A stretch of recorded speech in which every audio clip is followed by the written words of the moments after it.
तो क्या आप okay, so we're going to start our session. I am Dr. Majibin from At Home E-Learning.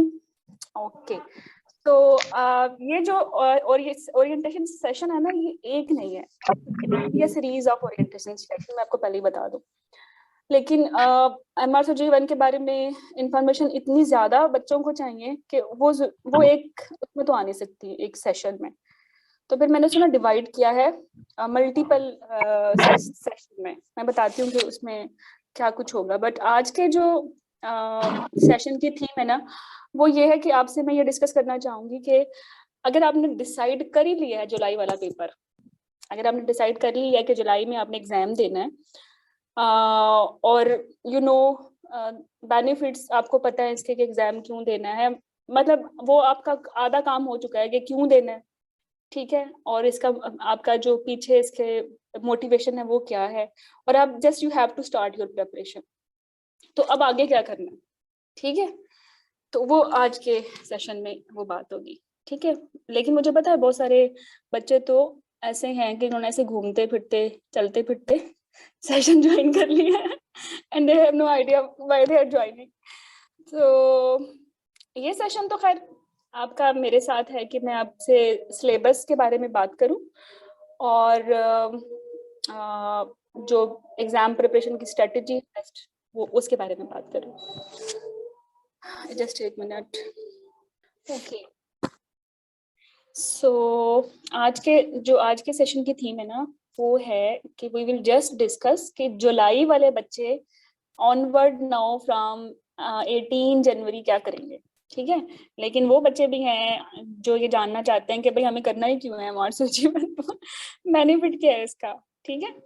तो ये जो सेशन है उनके साथ मतलब why we should do MRCG1 या MRCG एज ए होल कहें। 1 का कोई अकेला फायदा थोड़ी है, 2 भी करें 3 भी करें, then you will be considered member of royal college. तो इस एग्जाम का आपके लोकल एग्जाम पे क्या प्रिविलेज है, ठीक है, इसके बारे में भी बात होगी। और फिर जो कमिंग सीरीज है आपके साथ मेरी सेशंस की, उसमें इस पे भी बात होगी कि कॉलेज का स्टैंडर्ड प्रिपरेटरी मटेरियल क्या है, ठीक है। और हरगिज भी बच्चों ऐसा नहीं है कि बहुत ज्यादा पढ़ना पड़े जब मैं खुद एग्जाम की तैयारी कर रही थी, आई joined multiple courses and multiple groups, और सबसे बड़ी जो कॉफ थी हुई कि यार इतना कुछ पढ़ना पड़ेगा। तो then I come to know यार इतना कुछ पढ़ने की बिल्कुल जरूरत नहीं स्टैंडर्ड आपको अपनी चेकलिस्ट पता हो टॉपिक्स की हर मॉड्यूल की, और बस टिक टिक करते जाए, वो करते जाए, दैट्स ऑल। बहुत नहीं लंबा चौड़ा पढ़ना, आप अभी देख भी लेंगे।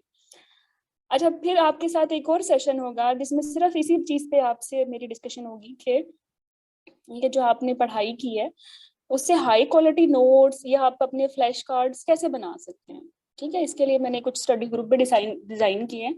If you want to join them you can also join them. एक और आपके साथ एक डिस्कशन होगी जिसमें अभी रिसेंट एग्जाम जो हुए ना, I will you know I will discuss them थारो आदि, ऑल्दो आज भी डिस्कस करने हैं, लेकिन थारो डिस्कशन जो है वो एक सेपरेट सेशन में होगी, right, and that will be also a free session, no worries.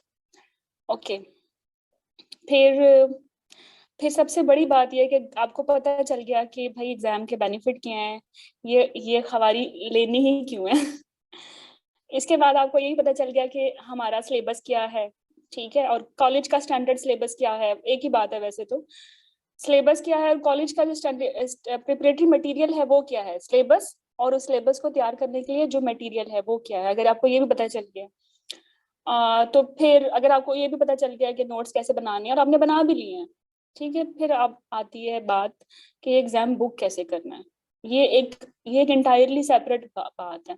जितनी खवारी इस एग्जाम को तैयार करने की है उससे कहीं ज्यादा खवारी इस पेपर को बुक करने की है, ठीक है। और मैं तो ये कहूंगी बुक करने के बाद जिस दिन पेपर है ना उस दिन भी एक बड़ी खवारी है। थिंग इज दैट कि मेरे many students, I am running MRCG1 coaching course as well, many of my students complain me के एग्जाम वाले दिन भी काफी मसले हो गए, लॉग इन एरर्स और पता नहीं व्हाट नॉट, और नेम एरर्स, और बहुत सारे वो भी मैं डिस्कस करूंगी और हम इसको जो है क्रैक कैसे कर सकते हैं, I will discuss this one as well. चलिए, तो आपसे एक बिल्कुल इंटायरली सेपरेट सेशन में बात होगी एग्जाम बुक कैसे करना है, स्टेप बाय स्टेप बताऊंगी, क्योंकि तुम लोगों को तो ना वो आरसीओजी पे अकाउंट भी बनाना नहीं आता। अकाउंट बना लो तो फिर तुम्हें ये नहीं पता होता जाना कहाँ है, ईमेल किसको भेजनी है, और वो ईमेल वापस किधर आएगी, फिर आपने क्या करना है।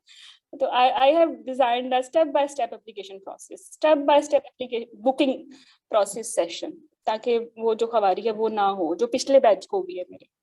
मैं खुद, वो मेरा पिछला बैच मेरा फर्स्ट बैच था एज ए कोच, तो मैं इतना एंटिसिपेट नहीं कर रही थी कि मुझे तो ये लगा था कि पढ़ना ही काफी बहुत इंपॉर्टेंट होता है, तो बस पढ़ लेंगे तो पेपर दे लेंगे, जैसा कि होता है हमारे लोकल एग्जाम में। तो मुझे बाद में पता चला कि इस एग्जाम को बुक करना भी एक अजाब है, इसको जो है उसके बाद इसमें बैठना भी एक अजाब है। चलो, तो आखिरी सेशन जो होगा ना आपसे ये होगा कि ये जो पेरिसन वू सिस्टम है इसको कैसे यूज करना है एग्जाम के लिए। मेरे तो बच्चे इतने मासूम होते हैं, आई डोंट नो आप कौन से कंट्री से हैं, मैं पाकिस्तान से हूँ, तो ये इतने मासूम होते हैं, इनको तो बिल्कुल आईटी का नहीं पता। ऑनलाइन एग्जाम तो खैर यहाँ भी लोकल होते हैं, लेकिन जो जिस तरह का पेयरसन वो वाले लेते हैं, दैट इज ना स्लाइटली ट्रिकी एग्जाम।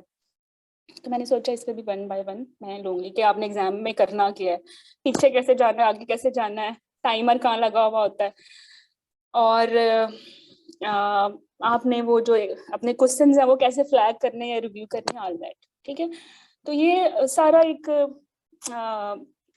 ये सारे फ्री सेशंस हैं। अच्छी बात ये है, क्योंकि ये इन्फॉर्मेशन तो आपका बेसिक राइट है, आपको अच्छे तरीके से पहले ही पता होनी चाहिए, फिर तो बात की बात है ना कि तैयारी कैसे करनी है और किसने करानी है। ठीक है, तो आज के सेशन में जैसे मैंने बोला कि मैं सिर्फ आपसे डिस्कस करूंगी, अगर आप वो कैंडिडेट हैं जिसने ये डिसाइड कर लिया है कि मैंने एग्जाम जुलाई 2023 में देना है, तो this session is for you. ठीक है, चलिए हम मूव करते हैं सेशन की बाकी स्लाइड पे। उसमें तो बहुत सारी स्लाइड्स हैं और तो मैं मिक्स हो जाएंगी, तो मैं सिर्फ आज के टॉपिक पे ही रहूंगी। करियर पाथिंग ये वो सब चीजें बाद में बताऊँ। ठीक है, खैर ये तो आप देख लें कि एग्जाम के ना तीन फॉर्मेट होते हैं, तीन पार्ट्स होते हैं, पार्ट 1, पार्ट 2, पार्ट 3। अभी तक तो तीनों पार्ट्स ही ऑनलाइन हो रहे हैं, मुझे लगता है कि कुछ अटेम्प्ट्स के बाद शायद 3 अगेन इन पर्सन हो जाए, बट करेंटली तीनों पार्ट्स ही ऑनलाइन है। ठीक है, अच्छा, और तीनों ही करने जरूरी हैं। अच्छा, अब हम पार्ट 1 की अगर बात करें ना, तो पार्ट 1 के भी 2 हाफ होते हैं, पेपर 1 और पेपर 2, और टोटल जो MRCG 1 के सब्जेक्ट्स हैं वो 14 है। तो आप ये समझ लें आधे सब्जेक्ट्स पेपर 1 में टेस्ट किए जाते हैं, आपने 2.5 आवर या 150 मिनट्स में इसको जो है अटेम्प्ट करना है, और पेपर 2 में भी आपके पास 2.5 आवर्स होंगे और 100 क्वेश्चन और सिंगल बेस्ट आंसर्स होंगे, कोई EMQ नहीं होगा, आपने ये पेपर देना है। ठीक है, फिर हम आ जाते हैं बुकिंग को, छोड़ो बाद में बताऊंगी, छोड़ें इसको भी, टाइम टेबल भी बाद में, एग्जाम बुक हो गया ये भी बाद में, बुक्स भी बाद में। अब हम यहाँ इधर से स्टार्ट करते हैं। सो जुलाई वालों चलो तैयार हो जाओ। अगेन पेपर 1 और पेपर 2 के सब्जेक्ट्स बता रही हूँ। पेपर 1 में एनाटमी और एम्ब्रियोलॉजी से क्वेश्चंस आएंगे, फिजियोलॉजी से आएंगे, बायोकेमिस्ट्री से आएंगे, एंडोक्राइनोलॉजी से आएंगे, एपिडेमियोलॉजी एंड बायोस्टैट से आएंगे, और जेनेटिक्स से आएंगे। कुछ स्पेलिंग मिस्टेक्स हैं, जल्दी में लिखी थी, और वैसे भी सर्दी है आज तो हाथ फ्रीज हो रहे थे। खैर, पेपर 2 में आपसे pharma, micro immunology, biophysics, pathology, clinical management and data interpretation पे क्वेश्चंस आएंगे, and they are very strict about this distribution. Paper 1 में यही सब्जेक्ट्स हैं तो यही आएंगे, और पेपर 2 में अगर ये सब्जेक्ट्स हैं तो यही आएंगे, they will not overlap it. तो मुझे पता है, मुझे जो MRCG 1 या MRCG के पूरे एग्जाम में जो सबसे अच्छी बात लगती है वो ये है कि दे हैव अ स्टैंडर्ड, इनका एक स्टैंडर्ड है, आपको पता है कि पढ़ना क्या है। ऐसा हरगिज भी नहीं है कि जैसे आपके लोकल एग्जाम होते हैं आपको तो पता भी नहीं होता क्या पढ़ना है, सब कुछ ही पढ़ते रहो, ABM, ड्यूहर्स्ट और पता नहीं वो 10 टीचर और अर्शद चौहान, बहुत सारी बुक्स। इसमें ऐसा नहीं है, आपको बिल्कुल अच्छे तरीके से पता है कि आपने क्या पढ़ना है, तो ना उससे ज्यादा पढ़ना ना उससे कम पढ़ना, सोर्स इज वेरी क्लियर, और जो प्रिडिक्टेबिलिटी है ना इस एग्जाम की वो भी बड़ी क्लियर है। ऐसा बिल्कुल भी नहीं है कि अनसर्टेनिटी हो जैसे कि आपके लोकल एग्जाम में होती है। तो वो एक एग्जाम जो सर्टन भी है, जो जिसका एक्सैक्ट स्टैंडर्ड भी है, जो प्रिडिक्टेबल भी है, तो वो तो अच्छा एग्जाम है ना पास करना। अगर आप वाकई हार्ड वर्कर हो और थोड़े बहुत स्मार्ट भी हो, तो जितनी एफर्ट आपने अपने लोकल एग्जाम को पास करने में लगानी है, आप उतनी उससे भी कम लगाओगे, ये पेपर पास कर लोगे। Take my words, believe me, you can trust me, take my words. अगर आप थोड़े से भी स्मार्ट हो, स्मार्ट से मुराद दिया कि क्योंकि ऑनलाइन एग्जाम है ना, तो उसके हवाले से कह रही हूँ स्मार्ट हो। और अगर हार्ड वर्कर को, तो यार ये एग्जाम आपके लिए, ये आपने पास करना, और किसने पास करना है, और कॉलेज चाहता ही हार्ड वर्कर लोगों को है पास करना, ठीक है। तो ये इजी है as compare to other local exam.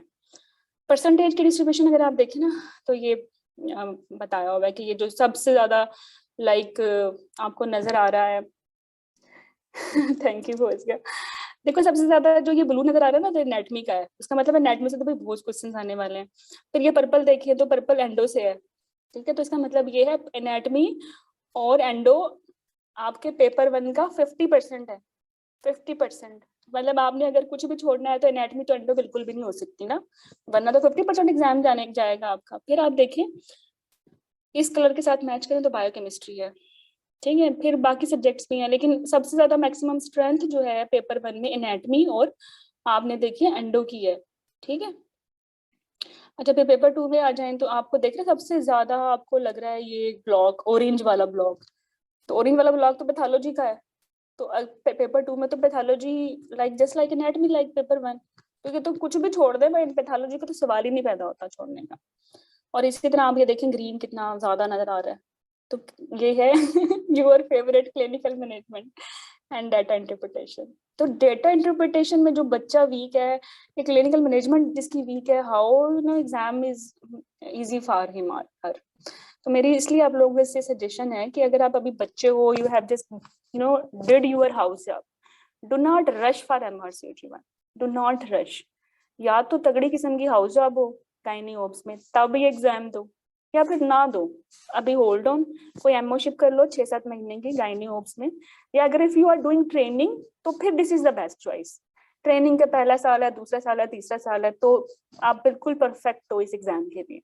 लेकिन आप अगर आपने हाउस जॉब अच्छी नहीं की, राइट, और गायनी ओब्स में तो बिल्कुल नहीं की, तो भाई ये एग्जाम ना दो, फिर कर लो कुछ इसमें 6-7 महीने काम, ठीक है। वरना ये क्लिनिकल मैनेजमेंट तुम्हारे बस की बात ही नहीं है, और इतना बड़ा जब चंक जाएगा परसेंटेज का, तो पेपर नहीं पास होने वाला।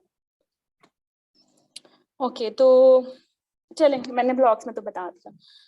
अब ना ये पेपर बन के ना सब्जेक्ट्स वाइज इन्होंने क्वेश्चन डिस्ट्रीब्यूशन की हुई है, लेकिन कोई हार्ड एंड फास्ट रूल नहीं है। अभी आप 16 जनवरी के क्वेश्चंस देखेंगे तो उसमें एनाटॉमी के 20 ही आए हैं, 23 नहीं आए। फिजियोलॉजी से तो बहुत ज्यादा आ गए हैं, और सबसे ज्यादा अंत जो देखेंगे ना आपने जेनेटिक्स में देखेंगे 10 बिल्कुल भी नहीं आए, 20 आए हैं। तो ये एक रफ सी एस्टिमेशन है, ठीक है। तो प्रोबेबिलिटी के मुताबिक चले तो ठीक है, कॉलेज 80% इस पैटर्न को फॉलो करता है। अच्छा अगर आप जुलाई वाले बच्चे हो ना, तो ये डेट्स हैं, इनको अपनी दीवारों पे चिपका लो। मेरे many candidates of mine were preparing with me, और उन मासूमों को ये नहीं पता चला एंड तक, although we were you know announcing multiple time in group के भाई एक्सप्रेशन ऑफ डेट जो है उसकी लास्ट डेट गुजर रही है। तो जब गुजर गई तो फिर पूछा कि क्या करना, तो फिर अब कुछ भी नहीं हो सकता, ठीक है। College is very particular about these deadline. Means अगर आपने पहला स्टेप क्या होता है, पहला स्टेप ये होता है कि आप एग्जाम देने के लिए एलिजिबल है, तो इसका क्राइटेरिया होता है जिसके बारे में मैं नेक्स्ट सेशन में बात करूंगी। तो वो आपने फिलफिल करना है, और if you are appearing in July, तो ये आपने 6 मार्च से पहले पहले भेज देना है। लेकिन देखें ये भेजने की डेडलाइन है, अप्रूव होने की डेडलाइन नहीं है। अच्छी बात ये है, तो थोड़ा टाइम लग जाएगा अप्रूव होने में, 6 हफ्ते यूजली लग जाते हैं, और बाजू का ना इससे ज्यादा भी लग जाते हैं। पिछले दफा बच्चे बड़े पैनिक हो गए थे कि 6 हफ्ते से ज्यादा क्यों लग रहे हैं, तो कोई बात नहीं। If you are appearing first time, आप एक ही साथ एक्सप्रेशन ऑफ इंटरेस्ट और एलिजिबिलिटी भेज सकते हो, ठीक है। मतलब अपने उसको वेट करने की जरूरत नहीं है कि अप्रूव होगी तो एक्सप्रेशन ऑफ इंटरेस्ट भेजोगे। I will tell it you people later. However 6 March के बाद अगर आप एलिजिबिलिटी भेजते हो तो जुलाई में अपेयर नहीं हो सकते, फिर आप 2024 में ही अप्लाई कर सकते हैं। अच्छा, एक्सप्रेशन ऑफ इंटरेस्ट से मुराद ये कि आपने सिर्फ अपना एक्सप्रेशन भेजना है कि भाई हम पेपर देना चाहते हैं, और वो कोई पैसे नहीं मांग रहे आपसे, सिर्फ आपने एक ईमेल भेजनी है, yes I am willing to appear in this exam in 4 July 2023। तो ये वाला काम ना आपने 16 मार्च से पहले पहले करना है। अगर आपने 16 मार्च के बाद किया है तो you can not send in 4 July 2023 exam, right. तो ये डेडलाइंस हैं और ये बाकी डेडलाइन है, ठीक है। अच्छा, फिर आपकी एलिजिबिलिटी अगर अप्रूव हो गई, आपने एक्सप्रेशन ऑफ इंटरेस्ट भेजा हुआ है ना, तो फिर ही आप बुकिंग के लिए एलिजिबल हो। और बुकिंग विंडो इनकी ओपन होगी 27 अप्रैल को। और जिस दिन ये अप्रैल होगी, जैसे ही 12 बजेंगे रात के, तो ये वेबसाइट ना क्रैश हो जाएगी। तो परेशान नहीं होना, क्योंकि सारी दुनिया उस वक्त बुकिंग कर रही होगी। 1 घंटे बाद ट्राई कर लेंगे, हो जाता है ये पेपर बुक, ठीक है। अगर बुक नहीं भी होता है तो आईटी की हेल्प अवेलेबल है, और फ्रॉम मैड होम भी अवेलेबल होगी, और बाकी जो भी ऑर्गेनाइजेशन है वो भी अवेलेबल करती हैं अपनी कैंडिडेट्स के लिए। तो नो वरीज, so वो विल टेल यू कि how you can book them, या कुछ नंबर्स हैं जो आईटी पर्सन्स के हैं, वो can give you and they will guide you, and they will additional few 1000 ले लेंगे, बट वो अपनी मेहनत के लेंगे, but they will book the exam for you. It's up to you, अगर आप इतने टेक्निकल हैं तो खुद ही बुक कर लें। अगर नहीं है, लाइक जो कि मुझे पता है मेरी 100% गर्ल्स होती है नॉन टेक्नो, तो बजाय इसके कि इस एरर की वजह से तुम लोग बुक ही ना करो एग्जाम, तो भाई किसी की हेल्प ले लो, ठीक है। चलो, ये भी अवेलेबल है वैसे, हेल्प भी। और फिर 9 जून को ये विंडो क्लोज हो जाएगी, और फिर अब आपने पेपर ही देना है। पेपर 4 जुलाई को होगा। 4 जुलाई से 3-4 दिन पहले एक और मेल आएगी आपको, वो प्लीज खोल के देख लेना। उसमें वो कॉन्फिडेंशियलिटी का आपसे वो देंगे कि भाई कॉन्फिडेंशियलिटी हमारे एग्जाम की आपने सिक्योर रखनी है और आपने उसको सबमिट करा देना है, दैट्स ऑल। फिर जाके पेपर, तो जिस दिन आपका पेपर होगा, तो ये डेडलाइन है, इनका ख्याल रखना है, ठीक है। ओके, चलिए अब हम पेपर 1 पे आ जाते हैं। पेपर 1 में से पहले एक अगेन सबसे पहले तो यार है डिसीजन मेकिंग। एग्जाम से 3 दिन पहले वो डेडलाइन होती है ना रिफंड कराने की, उन्होंने बोला 16 जनवरी को पेपर है, तो 12 जनवरी मिडनाइट से पहले पहले जिसने रिफंड कराना है तो करा ले। तो मेरे 3 कैंडिडेट ने मुझे फोन किया, हमने तो रिफंड कराना है। मैंने कहा अब तक तुमने डिसाइड ही नहीं किया, मतलब इतना तुम लोगों ने पढ़ा हुआ है तो वो किस लिए पढ़ रहे थे, अभी तक डिसाइड नहीं किया। तो नहीं, ऐसा नहीं करना, बिल्कुल नहीं करना।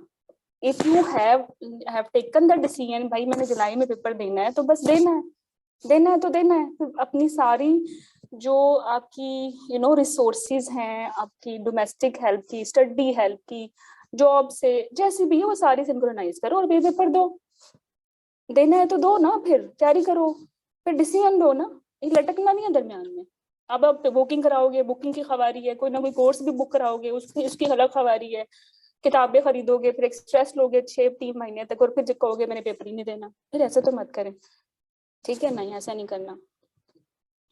स्टेप 2 ये है कि सिलेबस का तो पता हो। इतने मासूम होते हैं बच्चे, पता ही नहीं होता सिलेबस के, अंधाधुंध वो इतनी स्नेल की इतनी मुश्किल एनाटॉमी और बीआरएस और पता नहीं लैंगमैन, हाई हील्ड, इतनी अजीब अजीब मोटी मोटी किताबें पढ़ रहे होते हैं। भाई जरूरी नहीं है इतनी किताबें पढ़ना, बिल्कुल भी नहीं है, ठीक है। अपना सिलेबस पता होना चाहिए और मैंडेटरी बुक्स पता होनी चाहिए, ठीक है। तो जिंदगी में और इतने काम है करने वाले, तुमने क्या है मतलब कितना पढ़ना है, बिल्कुल नहीं पढ़ना ज्यादा, ठीक है। इस एग्जाम के लिए बिल्कुल ज्यादा नहीं पढ़ना। चलो, स्टेप 3 ये है कि बस स्टार्ट कर दो। पता, स्टार्ट करना ही तो फिनिश करना होता है। ये जो स्टार्ट करने की हिम्मत और करेज है ना, यही चाहिए होती है। फिनिश तो वो हो ही जाता है। आपने फिनिशिंग के पे नहीं सोचना, you just have to start it and that's it, ठीक है। When there is a will there is a way. यकीन करें मेरा, अगर आपने डिसीजन ले लिया है ना, तो अल्लाह रास्ता खुद ही बनाने वाला है, खुद ही बन जाएगा। ये एग्जाम ये इतना हवा नहीं है, ठीक है। मेजोरिटी तो खैर पार्ट 1 कर चुकी है, जो भी पार्ट जुलाई वाला देगी फ्रॉम पाकिस्तान, आई नो।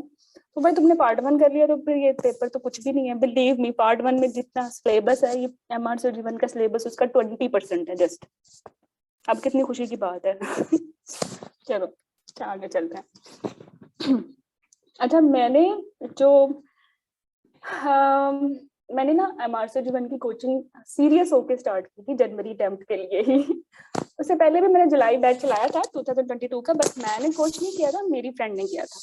और उससे पहले भी मैंने 2022 में एक बैच रन किया था, और वो भी मेरी फ्रेंड ने किया था, बट मैं directly as a mentor MRCG1 में नहीं थी, क्योंकि थोड़ा अर्सा हो गया था MRCG1 किए हुए। थोड़ा मैं शेकी थी कि लाइक जब मैं खुद ही मुझे इतना भूला हुआ है, तो मैं कैसे क्या हाक पढ़ाऊंगी। तो I took a whole year to restudy again the whole basic subjects, ताकि मैं अगर if I have to teach तो मुझे आता हो, मुझे अच्छे से आता हो। ये ना हो कि वो स्लाइडें रीड करनी है और वो पास पेपर्स के जस्ट रटे रटाए जो है लाइक ऑप्शन बताने हैं।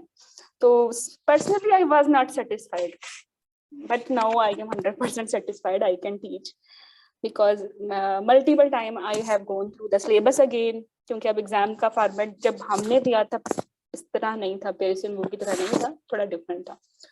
However, इस पूरे एग्जाम को जब मैंने 1 year 1-to-1 ऑब्जर्व किया, तो देन आई डिसाइडेड कि मैं जनवरी में मेंटोर करूंगी। और मेरे मैनी स्टूडेंट्स जो जनवरी में हैं उनके फीडबैक्स आपने सुन भी लिए होंगे, अगर नहीं भी होंगे तो frequently I will keep on posting. तो वो बड़े अमेजिंग थे, और उसी की वजह से मुझे हौसला होगा कि ये पेपर जो है ना पढ़ाया जा सकता है।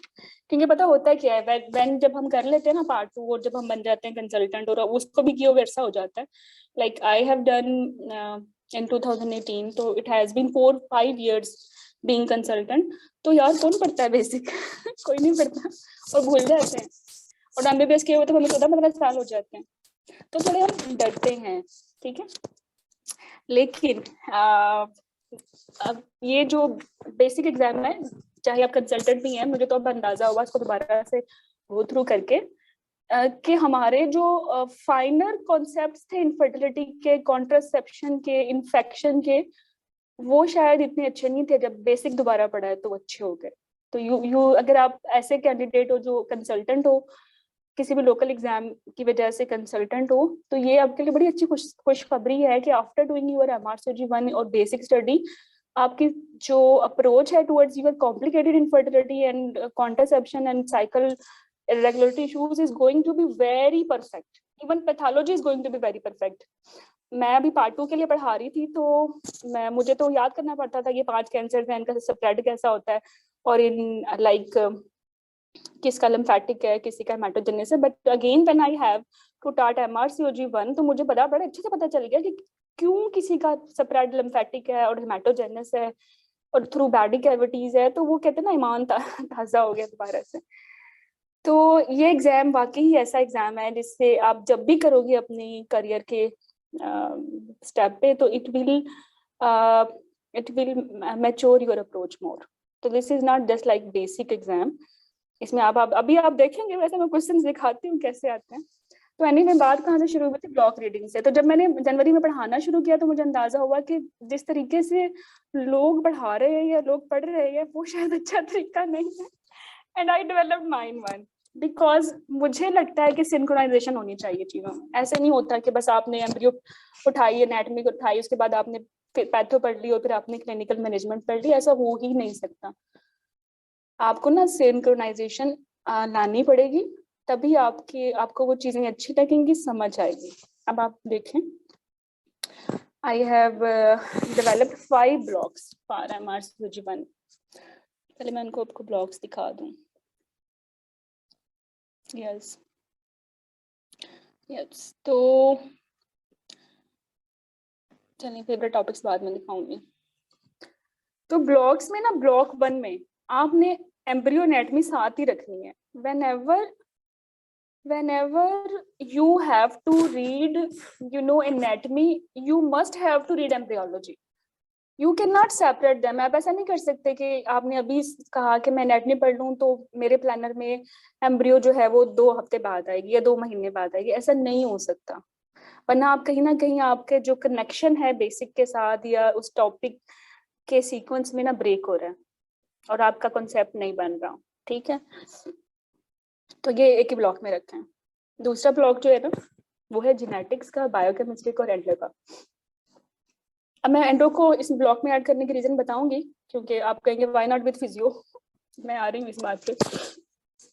अच्छा, ये जब भी पढ़ने हैं ना, इकट्ठे पढ़ने हैं। आप ऐसा नहीं कर सकते, आप कहें मैं फिजियो पढ़ूंगा और फिर उसके बाद मैं एंडो पढ़ूंगा, मैं बायोकेम पढ़ूंगा और उसके बाद चलो फिर एंड पे जेनेटिक्स छोटा सा टॉपिक है बाद में पढ़ लेंगे। डू नॉट डू दिस, ठीक है। They have a symmetry. आपको जेनेटिक्स आती है तो बायोकेम आती है, आपको बायोकेम आती है तभी आप एंडो पे मूव करेंगे। और आप ऐसा भी नहीं कर सकते पहले आप एंडो करेंगे तो फिर आप जेनेटिक्स करेंगे, और आप ऐसा भी नहीं कर सकते कि पहले आप एंडो करेंगे तो बायोकेम करेंगे। नहीं कर सकते। रीजन इज दैट जेनेटिक्स अच्छे से आती है ना, जेनेटिक्स में सारे विटामिन्स, न्यूट्रिशनल फैक्टर्स भी हैं, मेटाबॉलिज्म्स हैं, सॉरी मैं गलत बोल दिया बायोकेमिस्ट्री में है। अच्छा, जेनेटिक्स में है वो डीएनए सेल साइकिल्स, और बायोकेमिस्ट्री में भी सेल साइकिल है। तो सेल साइकिल की समझ नहीं आती जब तक आप जेनेटिक्स का सेल साइकिल और बायोकेमिस्ट्री का सेल साइकिल ना सिंक्रोनाइज नहीं करते, तो ये समझ नहीं आती। और बायोकेमिस्ट्री में ना ये सारे पाथवेज है, हाउ हार्मोन्स एक्ट। तो जब आपको पता ही नहीं हार्मोन्स कैसे एक्ट करते हैं, क्या इनके प्राइमरी सिग्नलिंग मेथड्स हैं, क्या सेकेंडरी सिग्नलिंग मेथड्स हैं, तो एंडो पढ़ना अजाब हो जाता है। ठीक है, तो जब भी एंडो पढ़नी है तो you must know about biochemistry, और बायोकेमिस्ट्री पढ़नी है तो उससे पहले जेनेटिक्स रख लोगे, तो वो सेल साइकिल सिग्नलिंग और डीएनए और आरएनए उन सब की चीजें और ये सारे न्यूट्रिशनल फैक्टर्स, इसके बाद बायोकेमिस्ट्री पढ़ने का, कार्बोहाइड्रेट्स और प्रोटीन्स पढ़ने का मजा आएगा और अच्छा भी लगेगा। तो I have put all this subjects in block 2 लिखा हुआ है ना, ऊपर 3 आ रहा है, चलो 2 कर लो मेरे लिए 3 आगे आ रहा है। चलें, ब्लॉक 2 आई थिंक ये था, 3 वो था। एनीवे आपने ये तीनों सब्जेक्ट्स हमें हमेशा इकट्ठे ही पढ़ने हैं। जैसे मैंने बोला ना, एम्ब्रियो एनाटॉमी के साथ पढ़नी है। और तो आपने ना फिजियोलॉजी, फार्मा और डेटा इंटरप्रिटेशन भी इकट्ठे ही पढ़ना है, इनको सेपरेट मत कीजिएगा। टीचर आ गई, ओके भाई को बुलाओ।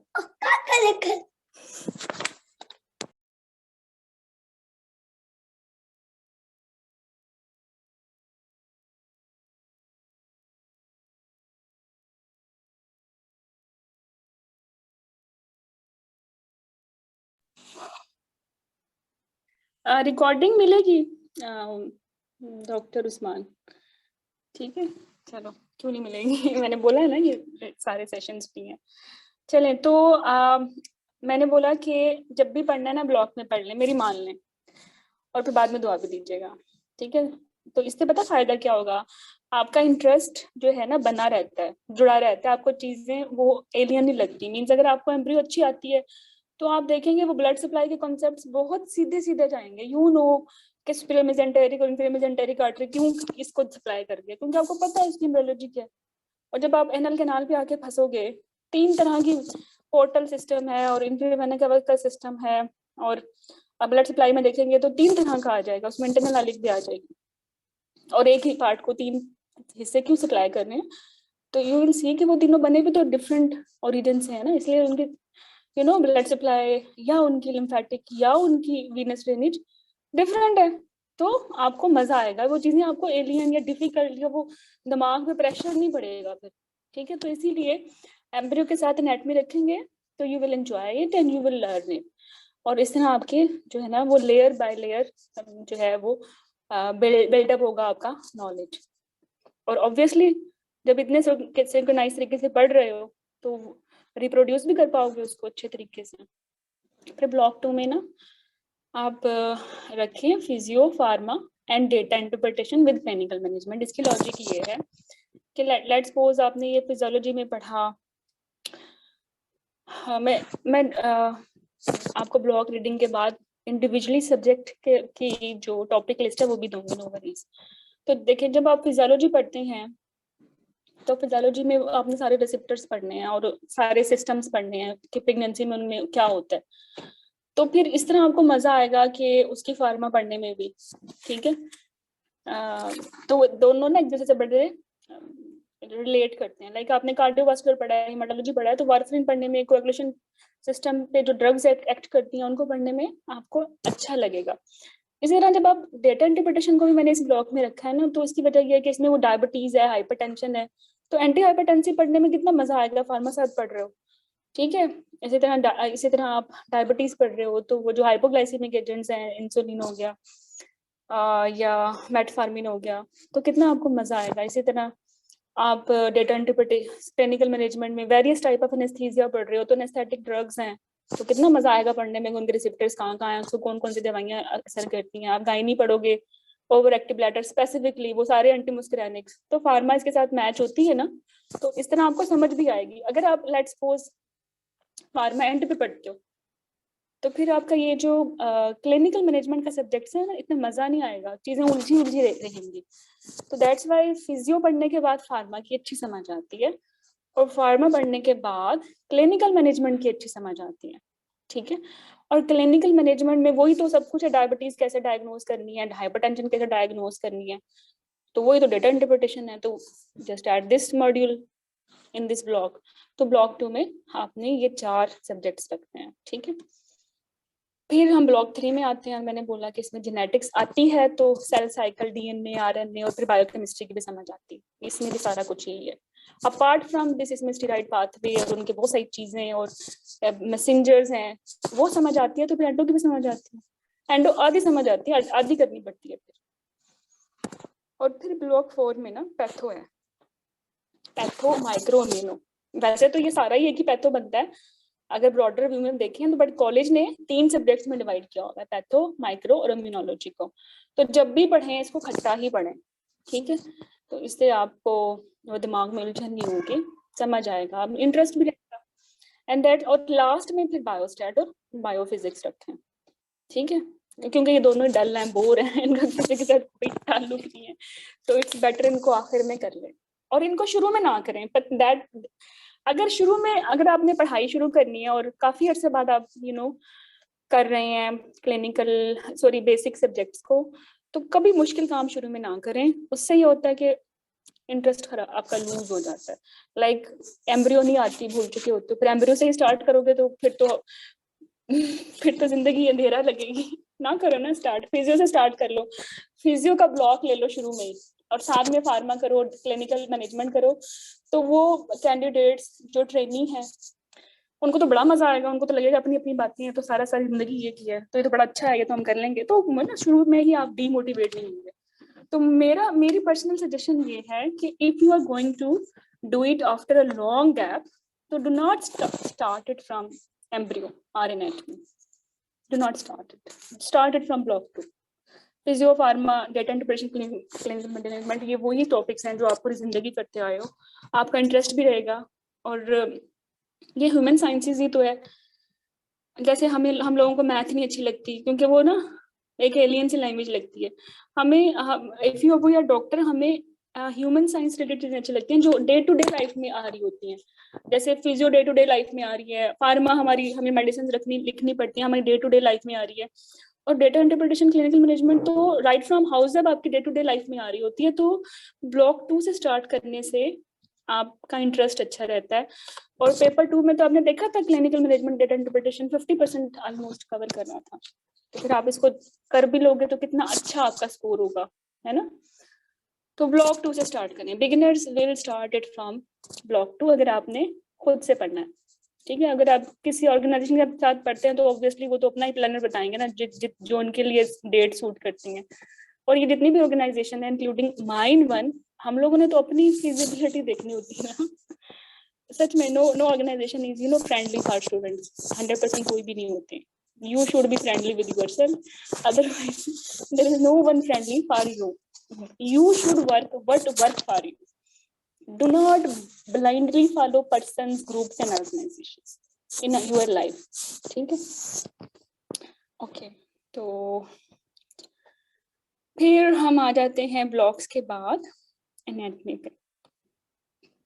अच्छा, एनाटॉमी पे ना let's start from topic checklist. तो डोमेन वाइज भी आप इसको पढ़ सकते हैं। अब ये जो मेरी आपसे सेशन है ना, this is not like pro course, believe me, this is not a pro course. I am just giving my sincere words advice. मैं अगर दिल से आपको एडवाइस कर रही हूँ कि क्या करना चाहिए। This is your own decision, courses work for you और नॉट, ठीक है। जब आप उसको फॉलो ही नहीं कर सकते, आपकी रूटीन में गुंजाइश ही नहीं है, तो फिर मत करें ना वह पैसे बर्बाद।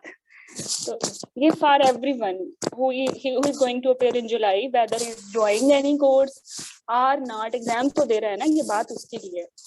तो आपने ना पता क्या करना है, आपने चेकलिस्ट बनानी है। जब भी आपने नेट में सब्जेक्ट पढ़ना है, आपको चेकलिस्ट पता हो कि abdomen, pelvis, perineum, pituitary gland और ब्रेस्ट, ये 5 डोमेन्स हैं, इसी से पेपर आएगा, इसके अलावा नहीं आ सकता। They can't give you thorax, they can't give you spine, upper limb, lower limb, वो दे ही नहीं सकते, उनके सिलेबस में ये है ही नहीं। तो क्यों टाइम वेस्ट कर रहे हो उससे, बस यही करो फिर इसमें। अच्छा, फिर आपने इसको भी ब्रेक करना है, मतलब बोन्स अलग कर लें, अब अगर आपने बोन्स पढ़नी है, बोन्स हमारे में बोन्स आती कौन सी हैं? पेल्विस में सैक्रम ही आएगा ना, या वो हिप जॉइंट आएगा, और तो कुछ नहीं आने वाला। वो उसकी बोन्स ही पढ़नी है, वो भी 3 इनोनिमेट बोन्स है, उनके लैंडमार्क्स कर लिए, दैट्स ऑल। मैटरनल पेल्विस करें, अच्छी तगड़ी सी, बहुत आती है। और इसके 4 टाइप्स हैं। और जब मैटरनल पेल्विस पढ़ रहे हो तो भाई पेल्विमेट्री भी पढ़ो। पेल्विस पढ़ने का मकसद ये है कि तुम्हें पेल्विमेट्री आती हो, और इसके साथ क्लिनिकल नॉलेज असेस किया जाता है इंस्ट्रूमेंटल डिलीवरी का।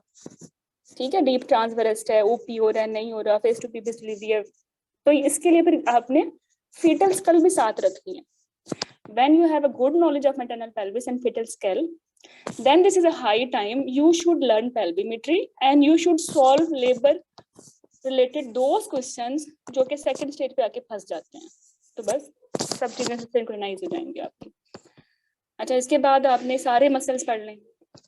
आप मसल वैसे भी ऊपर पढ़ के आए हो, एब्डोमेन के मसल्स पढ़े, एंटीरियर एब्डोमिनल वॉल के ना, पेल्विस के भी पढ़े हैं, ठीक है, पेरिनियम के भी पढ़े हैं, तो वो तो डोमेन में पढ़े हैं ना। लेकिन पता, एक अगर आप मेरी तरह ही एवरेज कैंडिडेट हो तो मैं एनाटॉमी ऐसे ही पढ़ूंगी। डोमेन्स में तो मैंने पढ़ ली, फिर मैं ना आखिर में सारी बोन्स इकट्ठे करूंगी और सारे जो है ना मसल्स इकट्ठे करूंगी कि ये कौन सा कहाँ से आके कहाँ लग रहा है, और इसकी मेजर ब्लड सप्लाई क्या है, उसका काम क्या है, रोटेटर है, फ्लेक्स कर रहा है, क्या नहीं कर रहा। मैं इनको एक अच्छा सा अपना फ्लैश कार्ड बनाऊंगी सारे मसल्स का, और मैं देयर एंड देन उनको एक ही जगह पे लिख लूंगी, ताकि वो जो मेरे आखिरी वाला रिवीजन वीक है ना, उसमें मेरी जिंदगी आसान हो। उसमें मैं ये ना सोचूं कि भाई कि रिफंड कराना या नहीं कराना, बहुत बुरी हालत होती है फिर। तो फिर तो इतना मजा आएगा रिवीजन करने में, because you have made your flash cards बनाने हैं। मैं इसके भी एक सेशन लूंगी, क्योंकि मैंने देखा है बड़े फैंसी फैंसी फ्लैश कार्ड्स चल रहे होते हैं, they won't work for you, do not run after any fancy,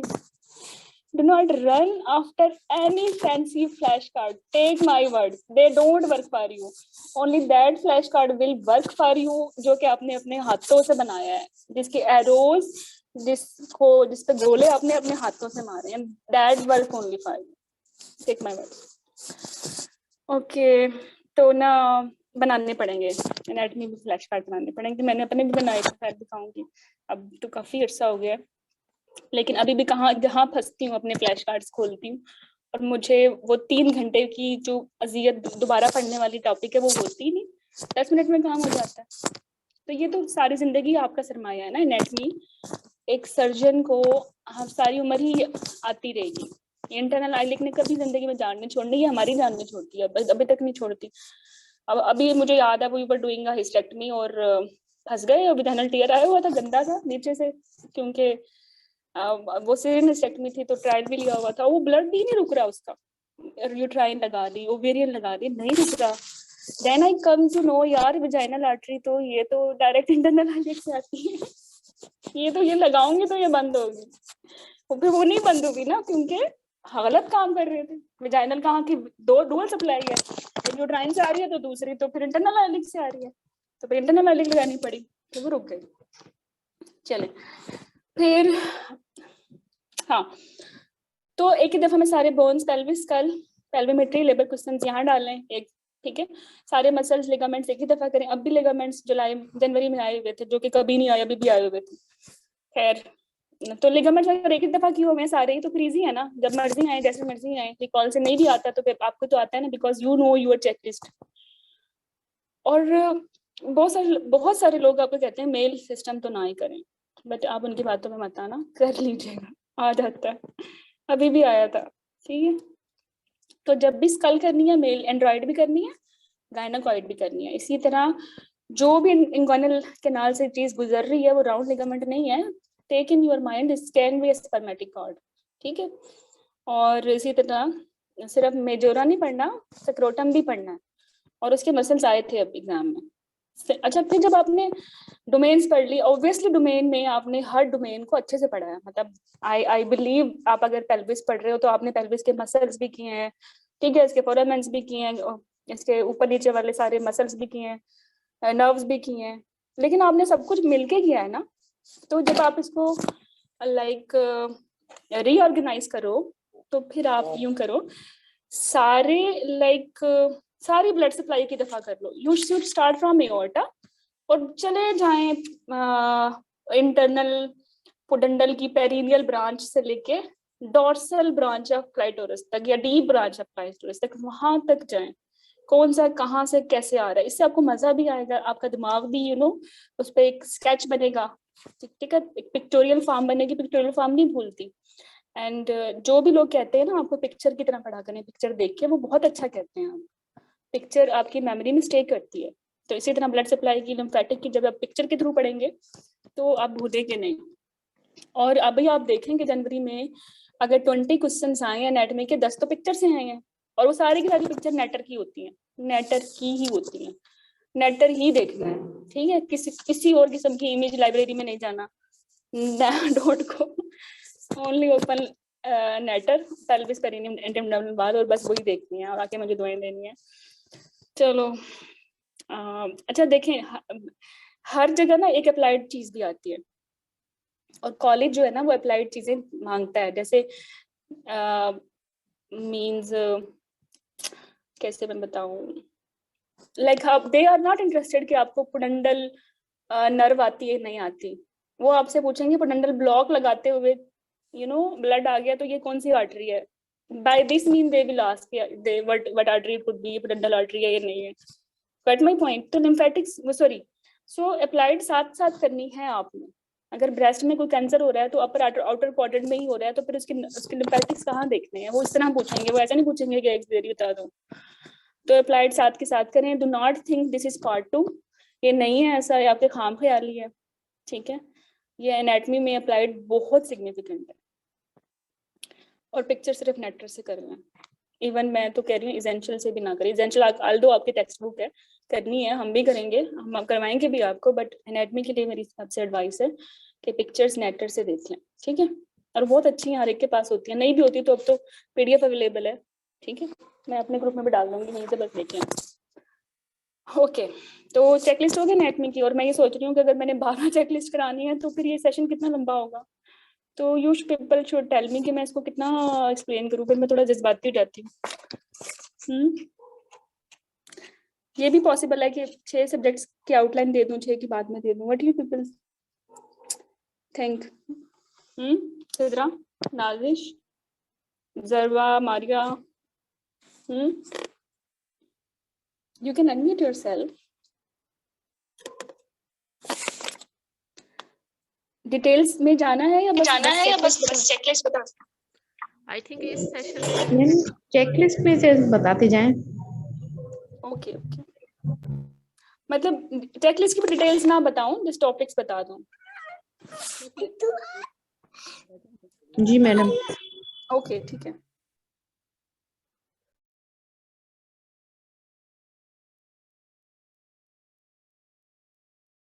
okay चलें। अच्छा, टेक होम मैसेज यही है कि पिक्चर पे फोकस करता है और अप्लाइड जरूर करनी है। एनाटॉमी में अगर कुछ भी इंपॉर्टेंट है, अगर आप मुझे पूछेंगे ब्लड वेसल लिम्फेटिक्स में कुछ इंपॉर्टेंट है तो वो क्या है, वो नर्व्स होती हैं, ठीक है। और चेकलिस्ट जरूर होनी चाहिए अपने टॉपिक की आपके पास, वरना तो फिर आप बहुत ज्यादा पढ़ते रहेंगे, फिर तो आप एंटीरियर एब्डोमिनल वॉल के फेशिया ही करोगे 4 हफ्ते लगा।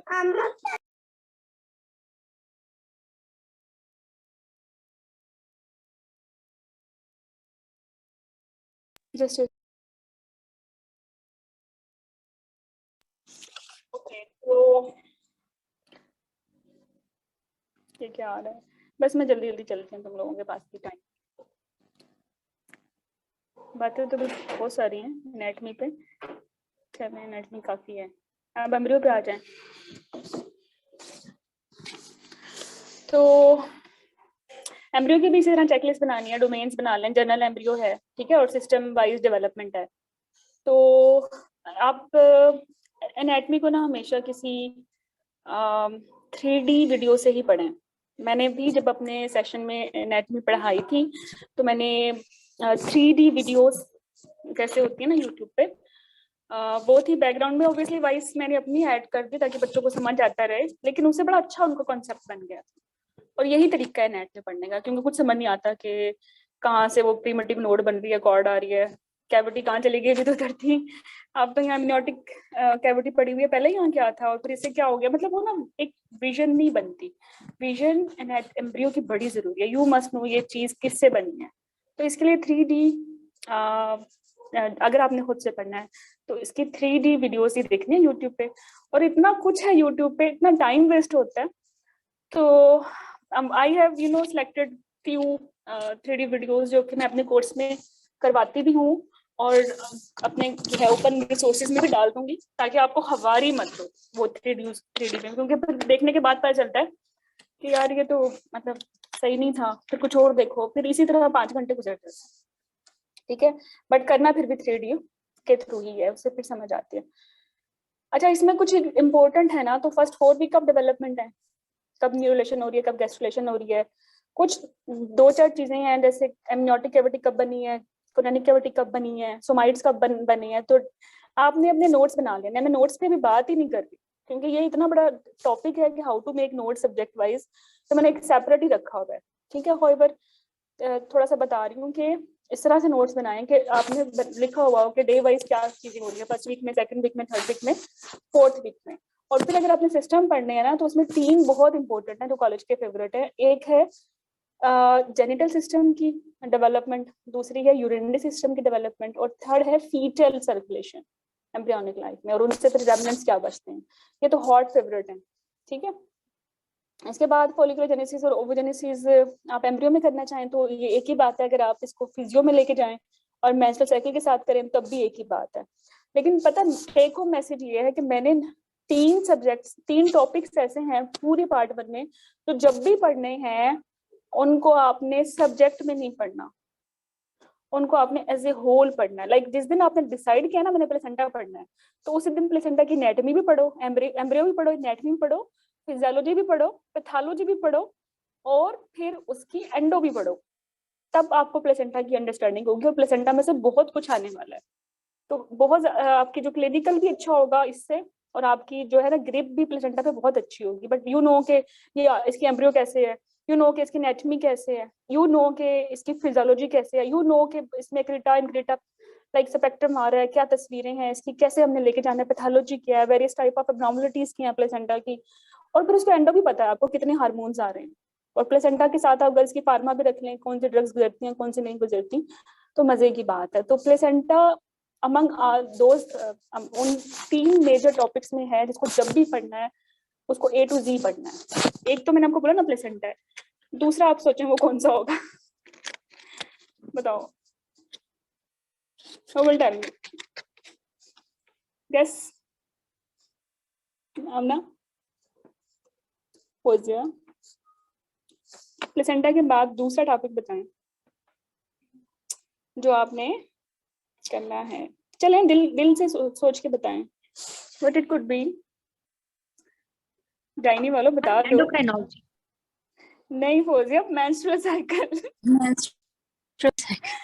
जब भी पढ़ना है ना ओवोजेनेसिस और फोलिकुलोजेनेसिस से ही स्टार्ट करना है, कख नहीं समझ आएगी, पता ही नहीं चलेगा प्राइमरी वो साइड कब सेकेंडरी वो साइड बन गया और उसका टर्शियरी फोलिकल कब बन गया, उलझ जाओगे।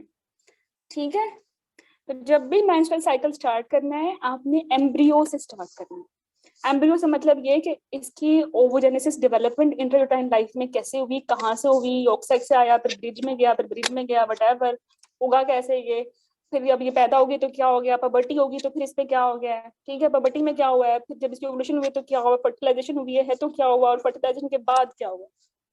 राइट, मेंस्ट्रुअल साइकिल भी प्लेसेंटा की तरह ही एक बहुत इंपॉर्टेंट टॉपिक है, इसको भी आपने सब्जेक्ट में नहीं करना, ये बिखर जाएगा, ये संभाला नहीं जाएगा। जब मैं पार्ट 2 में इन्फेक्शन पढ़ाती हूँ ना, तो काफी दफा कोर्सेज लिए तो ये था कि कभी गायनी में इन्फेक्शन आ रहा है, कभी टॉर्च या फर्स्ट टाइमेस्टर में आ रहा है, कभी at a time of delivery और इन्फेक्शन आ रहे हैं वो डिफरेंट, कभी PID के आ रहे हैं, कभी UTI के आ रहे हैं। मतलब मैं थक गई थी और बच्चे भी थक गए थे, ये खत्म ही नहीं हो रहा सब कुछ, और पता सिंक्रोनाइजेशन भी नहीं आ रही थी। देन आई डिसाइडेड कि इन्फेक्शन का मॉड्यूल ही सेपरेट कर दिया जाए।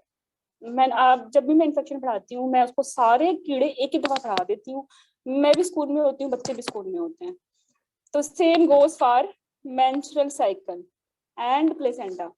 तो इनको भी सारा इकट्ठा ही पढ़ना है जब भी पढ़ना है। ठीक है, जो भी आपके साथ सिंसियर होगा वो भी इकट्ठा ही पढ़ाएगा। ठीक है, अच्छा फिर हम चलते हैं इसके बेस्ट बुक्स के बारे में। मैंने डिसाइड किया मैं आपको बाद में बताऊंगी। ठीक है, चलें तो इसमें से आ जाते हैं एम्ब्रियो से ना 10 7 to 10 क्वेश्चन, अगर एनाटॉमी के साथ मिलाओ तो इवन 30+ आ जाते हैं। ठीक है, इसको छोड़ दो, मैंने पहले ही बता दिया, टॉपिक काफी हो गया। ठीक है, फिजियोलॉजी के बात करते हैं। फिजियोलॉजी में भी टॉपिक लिस्ट है, फीमेल रिप्रोडक्टिव सिस्टम की फिजियोलॉजी करनी है आपने, मेल रिप्रोडक्टिव सिस्टम की फिजियोलॉजी करनी है, ठीक है, और आपने फीटल फिजियोलॉजी करनी है। अब इसमें जो इम्पोर्टेंट है, एग्जाम फेवरेट है, वो ये है कि फिजियोलॉजी ऑफ प्रेगनेंसी के what is going on inside pregnancy, haematology पे क्या हो रहा है, सीवीएस पे क्या हो रहा है, ईसीजी पे क्या चेंजिंग्स आ रही हैं, रीनल सिस्टम पे क्या आ रही है, रेस्पिरेटरी पे क्या आ रही है, जीआईटी पे क्या आ रही है, एंडो पे क्या आ रही है, सीएनएस पे क्या आ रही है। देखिए आपने अलग से, जैसे आप पढ़ते हैं ना बीआरएस में फिजियोलॉजी के टॉपिक्स के, पूरा सीएनएस पढ़ रहे हैं, पूरा सीवीएस पढ़ रहे हैं, आपने एमआरसीजी में ऐसा नहीं पढ़ना। आपने सीवीएस पढ़ना तो है, लेकिन आपने वो पढ़ना है कि प्रेगनेंसी में इसमें कौन से पैरामीटर ज्यादा हो रहे हैं, कौन से कम हो रहे हैं और कौन से अनचेंज है। बल्कि मैं यही थोड़ी सी टिप दे दूं, जब भी आप अपने नोट्स बनाएं, जिनको मैं कहती हूँ अपने फ्लैश कार्ड्स बनाएं या हाई क्वालिटी नोट्स इसको मैं कहती हूँ, आपने बनाने ही ऐसे हैं। आपने 1 2 3 4 5 6 7 टेबल्स बनाने हैं, और हर टेबल के अंदर 3 कॉलम्स बनाने हैं, और ऊपर ये लिखना है कि ये पैरामीटर्स इंक्रीज हो रहे हैं, फिर लिखना है ये वाले पैरामीटर्स अनचेंज हैं, और थर्ड लाइन पे लिखना है ये वाले पैरामीटर्स जो हैं वो डिक्रीज हो रहे हैं। And that's all, you can easily retain them, क्योंकि एसेंशियल रिवीजन में तो उन्होंने बड़ा प्लेन लिखा हुआ है, तो वो तो रिटेन ही नहीं रहता। तो इसी तरह के अगर आप अपने नोट्स बना लेंगे पहले से ही, या आपको बने बनाए भी मिल सकते हैं इन आवर कोर्स, तो it is the best way to do physiology of pregnancy. Fetal physiology में भी जो है सर्कुलेशन वेरी इंपॉर्टेंट, और फिर इसमें अगर हम यूरिनरी सिस्टम में आए ना, तो जो नॉर्मल वैल्यूज हैं इसकी यूरोडायनामिक्स की, दे आर वेरी इंपॉर्टेंट। आप चाहें तो इसको डाल दें फिजियोलॉजी में, अदरवाइज ये जो अपना स्टैंडर्ड टॉपिक बनता है ना, ये डेटा इंटरप्रिटेशन का बनता है। ठीक है, बहुत सारे टॉपिक्स ओवरलैप होते हैं, जैसे स्टीराइड पाथवे एंडो में ओवरलैप होता है, तो फिर वो बायोकेमिस्ट्री में भी ओवरलैप होता है। पीएच फिजियोलॉजी में ओवरलैप होती है, तो पीएच फिर अगेन बायोकेमिस्ट्री में भी ओवरलैप होती है। तो ओवरलैपिंग तो है, वी कांट से 100% कि ये जो टॉपिक है वो इसी सब्जेक्ट का है, लेकिन एंड ऑफ द डे आपको आना तो चाहिए ना, जैसे मर्जी पूछें। पीएच तो इंटरप्रेटर नहीं चाहिए ना आपको, कि अडल्ट की कैसे करनी है, फीटल की कैसे करनी है। और देखें, there is a difference between fetal and adult pH interpretation. और अभी जो जनवरी एग्जाम में जो था, उन्होंने न्यू बर्न की पीएच भी दी हुई थी अमेजिंगली। तो I think my candidate were discussing in group कि वो 7.1 थी 8। मैनी वर थिंकिंग कि ये तो कम है, और हालांकि न्यू बर्न में ये नॉर्मल होती है। तो there is a difference between fetal pH, newborn pH and adult pH. और ये पीएच बहुत इंपॉर्टेंट है, चाहे आप फिजियोलॉजी में करें, चाहे आप बायोकेमिस्ट्री में करें, बट आर नहीं तो ये है। ठीक है, और कैल्शियम हेमोस्टेसिस वेरी इंपॉर्टेंट। आप चाहें तो पीटीएचयू या कैल्शिटोनिन के साथ एंडो में कर लें, but it also comes under domain of physiology. Best books तो मैं कहती हूँ आपके अपने नोट्स ही होते हैं, because I have noticed various mistakes in revision notes. Revision notes में इतने डाटा एरर्स हैं ना, उनकी परसेंटेजेस पे आप बिलीव नहीं कर सकते। हाँ, एसेंशियल रिवीजन एसेंशियल अच्छी बुक है, लेकिन क्लिनिकल मैनेजमेंट में एसेंशियल भी आउट है बिल्कुल। You can't rest on essential, even on essential on various topics like GBS है, guideline change हो गई है, ठीक है, like UTI है, इस पे नहीं कर सकते। like बायोफिजिक्स में वो ECG की जिन्होंने वैल्यूज लिखी हुई हैं, they are wrong, वैसे नहीं है वो। आई थिंक प्रिंटिंग एरर है पॉइंट सेकंड्स का, क्योंकि ECG को तो हमने पॉइंट्स में लेना होता है सेकंड्स में, अब वो एरर तो बहुत बड़ा हो जाता है। ठीक है, तो इसीलिए जो बेस्ट बुक है ना भाई, आपके अपने हाई क्वालिटी नोट्स हैं, और आप अपने दौरे हाजिर पे ना नजर रखें कि चीजें चेंज हो रही हैं, ब्लाइंडली किसी बुक पे को फॉलो नहीं कर सकते। तो this is the best way to study in a group, क्योंकि किसी ना किसी को तो पता होता है ना क्या क्या अपडेट आई हुई है, आपको नहीं भी पता, आपसे एक चीज मिस भी हो जाती है। तो ग्रुप स्टडी में ये होता है कि किसी को पता होता है भाई गाइडलाइन चेंज हो गई है, अब जीबीएस में कैलेंडर नहीं देते, अब तो फेलोस्पोरिन देते हैं। ठीक है, वरना तो इधर यही लिखा होगा एसेंशियल में कैलेंडर दे दो। ठीक है, तो स्टेप 1 यही है कि जब भी किसी टॉपिक पे पढ़ो बच्चों, सबसे पहले जैसे आप MRCG-1 के लिए पढ़ रहे हो, तो आप MRCG-1 का सर्वे करो क्वेश्चंस का, कि इस टॉपिक में कौन कौन से फेवरेट क्वेश्चंस हैं। ठीक है, और फिर जो भी आपने अपनी स्टैंडर्ड बुक पिक की है ना, और देखें बुक से पढ़ना जरूरी है, नोट्स भी बुक से बनाने हैं, बुक पढ़ना जरूरी है। और अगर आपने पढ़नी है तो मैं कहूँगी एसेंशियल पढ़ें, थोड़ी सी आपको मुश्किल लगेगी लेकिन बाद में फिर आपको आपका ये डिसीजन जो है ना वो अच्छा लगेगा, क्योंकि रिवीजन में इंफॉर्मेशन काफी कंप्रोमाइज भी है और अप टू डेट भी नहीं है। ठीक है, और इतना मैंने बोला कॉस्टली एग्जाम है, एक तो इसका बुकिंग पे बुक करना मुश्किल है, अनप्रिडिक्टेबल है, वो हो जाए तो फिर कोचिंग भी कॉस्टली पड़ती है ऑब्वियसली, वो मिला के फिर आप आपके जो टाइमिंग है, ड्यूटी ब्रेक से ऑफ लेना है, तो ये सब कुछ करें तो, और रीशेड्यूल करें, डोमेस्टिक हेल्प लें, हर चीज की कॉस्ट लगाएं, तो ये एग्जाम अच्छा खासा कॉस्टली है। तो फिर अच्छे तरीके से ही पढ़ लो उसको, जरूर सब स्टैंडर्ड बुक्स पढ़नी है। ठीक है, और तीसरा काम ये है कि भाई अपने नोट्स बनाएं, अपने फ्लैश कार्ड्स बनाएं। ठीक है, दूसरों के फ्लैश कार्ड्स जो भी अवेलेबल है उससे हेल्प जरूर लें, उनको देख के बनाएंगे ना अपने, लेकिन जो रियल होगा जिसे आपने पढ़ना है वो आपका अपना ही हैंड रिटन होगा या हैंड डिजाइंड होगा। पहले मैं अपने हाथ से बनाती थी, अब तो खैर मुझे आता है लैपटॉप यूज करना, तो मैं लैपटॉप पे भी बना लेती हूँ, लेकिन मुझे पता है मेरी मेजोरिटी जो गर्ल्स हैं from my course they don't have in laptop, नहीं बना पाती हूँ, तो फिर हाथ से बना लें, हाथ से तो सबसे अच्छा है, और जो मेमोरी हाथ से लिखने वाली है वो तो सबसे अच्छी होती है। फिर स्टेप 4 ये है कि भाई पीरियोडिकली रिवीजन करें। अब आपने री के और वीएन के दरमियान में 2 डॉट्स देखे हैं, इसका मतलब ये है कि रिवीजन करें, अपना व्यू चेंज करके पढ़ें, दिन तो टॉपिक और लगता है। तो रिवीजन का मतलब सिर्फ ये नहीं कि रिवीजन करें, आप उसके एक नए विजन से भी अप्रोच कर सकते हैं। When you will periodically repeat your या रिवाइज यूर मॉड्यूल, तो आपकी जो माइंड में जो नॉट्स हैं वो जो ट्विस्ट हैं वो सारे जो है ना डी ट्विस्ट होते रहेंगे और आप बहुत अच्छा समझेंगे। मैं इसकी एक मिसाल आपको देती हूँ, अगर आपको मेंस्ट्रुअल साइकिल अच्छा समझ आता है ना, then you are that candidate जिस पे वर्क किया जा सकता है कि कॉन्ट्रासेप्शन कैसे काम करती है। Otherwise if you don't know about menstrual cycle, अगर आपको उसको आपकी डेप्थ नहीं आती, मैं 100 आवर्स का कॉन्ट्रासेप्शन का टॉपिक पढ़ा भी दूंगी ना, यू कांट रिप्रोड्यूस एनीथिंग, आपको समझ ही नहीं आएगी कि डे 13 पे मैंने क्यों LNG नहीं खिलाई है एज इमरजेंसी कॉन्ट्रासेप्शन, मैंने क्यों यूपीएस सोचा है, पर अगर मैंने यूपीएस सोच ही लिया है तो मैंने क्यों बाकी कॉन्ट्रासेप्शन इसके साथ नहीं देनी, और अगर मैंने कॉपर देनी है तो मैंने क्यों देनी है, और मैंने इसको रिपीट करना है कि नहीं करना, और मैंने कब क्यों नहीं देनी। ये अप्लाइड आपको समझ ही नहीं आएगी अगर आपको मेंस्ट्रुअल साइकिल नहीं आता। ठीक है, और इसी तरह इनफर्टिलिटी भी नहीं आती। इनफर्टिलिटी में प्राइमरी इनफर्टिलिटी सारा एंडो है, सारा मेंस्ट्रुअल साइकिल है, पहले ही नहीं कुछ पढ़ना। ठीक है, चलें, तो this is the best way to read anything के सबसे पहले जो आपका एग्जाम है उसके रिकॉल्स पढ़ें, उनका सर्वे करें। ठीक है, और स्टेप 2 पे ये है कि अपनी फेवरेट बुक से पढ़ें। ठीक है, और जब आप पढ़ेंगे तो आपको अंदाजा होगा कि आपके पेपर में क्या कुछ आया हुआ है, तो आपकी जो आईज हैं वो स्क्रीन भी उस अंदाज से करेंगी कि भाई ये तो रिकॉल्स की बातें हैं, तो हाईलाइट भी करोगे तो क्वालिटी हाईलाइट और हाईलाइट्स होंगे, वरना तो पूरी बुक हाईलाइट करके बैठ जाते हो। और स्टेप 3 पे फिर आपने अपनी बुक अपने ना टेबल्स बनानी है, वैसे ना टेबल बना के पढ़ा करो, ये अच्छा तरीका है। I will tell you how you make table. ठीक है, और स्टेप 4 पे आप पीरियोडिकली इसको रिवाइज करें for any module, this is the best वे, चाहे वो फिजियो हो, चाहे वो एंडो हो, चाहे बायोकेम।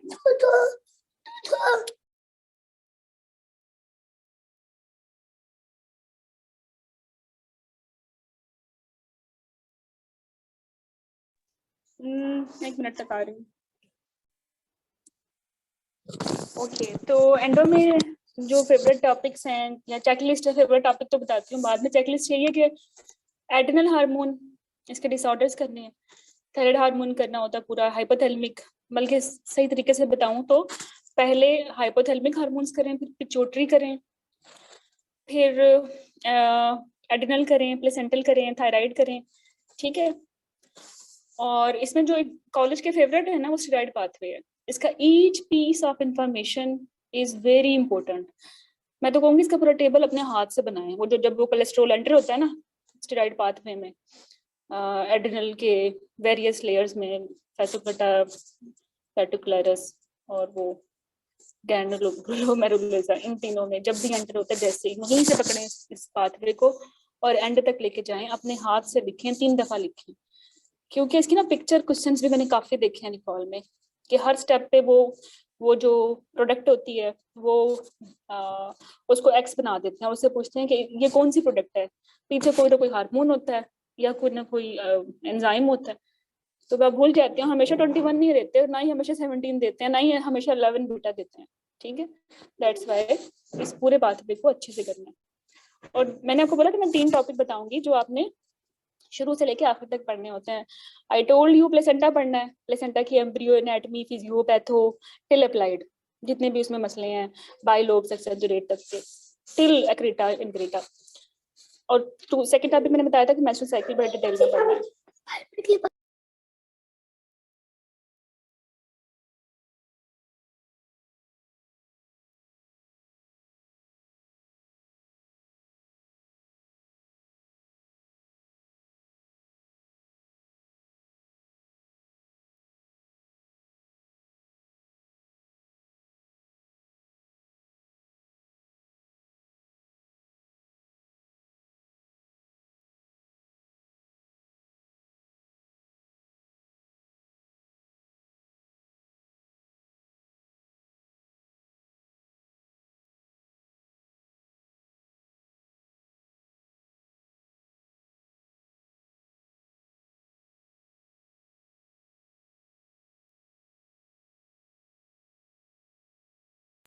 ओके, तो हाँ, तो मैंने बोला था प्लेसेंटा कैसे हमने करना है ना, मेंस्ट्रुअल साइकिल हमने करना है ओवोजेनेसिस और फोलिकुलोजेनेसिस से ले जाके टिल कॉन्ट्रासेप्शन और इनफर्टिलिटी तक हम जाएंगे इंशाल्लाह। तो thyroid is the third one, last one topic जिसको आपने शुरू से करना है। बिलीव मी, आप कोई भी पास पेपर उठा लें थायराइड के और वारफरीन के 5 क्वेश्चंस हर पेपर में मैंने कंसिस्टेंट देखे हैं। मतलब पूरे पूरे 200 पेपर में क्वेश्चंस है ना, 200 का आपका, उसमें 10 क्वेश्चंस आने हैं तो वो मैं लिख के देती हूँ, वारफरीन से ही आते हैं या थायराइड से आते हैं, और वो हमेशा अच्छे नहीं होते हैं, थोड़े कॉम्प्लिकेटेड भी होते हैं। तो थायराइड आपने from embryo, from anatomy, from physio, from endo, from patho, from all way, all aspect से एक ही दफा करना है। तो देन आपके जो माइंड में क्लैरिटी आएगी तो वो फिर अच्छी होगी, आपकी ग्रिप अच्छी होगी इसके क्वेश्चंस पे। 3 टॉपिक्स हैं जस्ट, ठीक है। बेस्ट बुक में बता चुकी हूँ, बेस्ट बुक है जो आपने अपने हाथ से नोट्स बनाए हैं, वही बेस्ट बुक है। इसमें भी यही चलेगा किसी भी मॉड्यूल में कि रिकॉल सर्वे करें हमेशा, देन रीड, अदरवाइज वो एग्जाम सिलेक्टेड रीडिंग तो है नहीं है, फिर तो वो प्लेन रीडिंग है, वो तो पूरी बुक तुम लोगों ने हाईलाइट करनी है। ठीक है, अपने फ्लैश कार्ड्स बनाने हैं और पीरियोडिकली उनको देखते रहना है। फ्लैश कार्ड का मकसद ही क्या होता है ना, हैंडी होते हैं, ठीक है, इजी होते हैं, छोटे होते हैं, अच्छे लिखे हुए होते हैं, आपका खुद दिल चाहता है बार बार पढ़ने को और बार बार रिवीजन होती रहती है, और हाई टॉपिक ही तो होते हैं वो। ठीक है, और जेनेटिक्स में अगर हम कहें तो डीएनए का स्ट्रक्चर, आरएनए का structure, cell cycle very important, ठीक है, और क्रोमोसोमल प्रॉब्लम, स्ट्रक्चरल एबनॉर्मलिटीज सारी, ट्रांसलोकेशन और ये सारी इनमें हमेशा ही आता है। लेकिन मैं आपको कहूँगी जब भी आपने स्ट्रक्चरल एबनॉर्मलिटीज करनी है ना, टेबल बना के करनी है, तीन कॉलम्स बनाने हैं। आई डोंट नो आप लोगों से बाद में कभी बात हो पाएगी या नहीं हो पाएगी, और I don't know whether you will join us और not. So this is my sincere advice for you people, जब भी स्ट्रक्चर एबनॉर्मलिटीज करने हैं तीनों इकट्ठे करने हैं, इनको रैंडम नहीं करना। लाइक नॉन डिसजंक्शन, रॉबर्टसोनियन और रेसिप्रोकल, ये तीनों इकट्ठे करोगे तो ही समझ आएगी कि इनमें कौन से होमोलोगस और क्रोमोसोम्स हैं, और कौन कौन से मियोसिस 1 में स्पेसिफिक होते हैं, कौन से नॉन होमोलोगस हैं, और किसका कौन सा ब्रांड एम्बेसिडर प्रॉब्लम है। ठीक है, और ये बहुत आता है, जेनेटिक्स भरी हुई है इसकी रिकॉल इसी चीज से। ठीक है, और पेडिग्री थॉट फेवरेट, आप चाहें तो उसको डेटा इंटरप्रिटेशन में भी समझेंगे कि इंटरप्रेट करनी है, बट बेसिक टॉपिक ये जेनेटिक्स का ही है।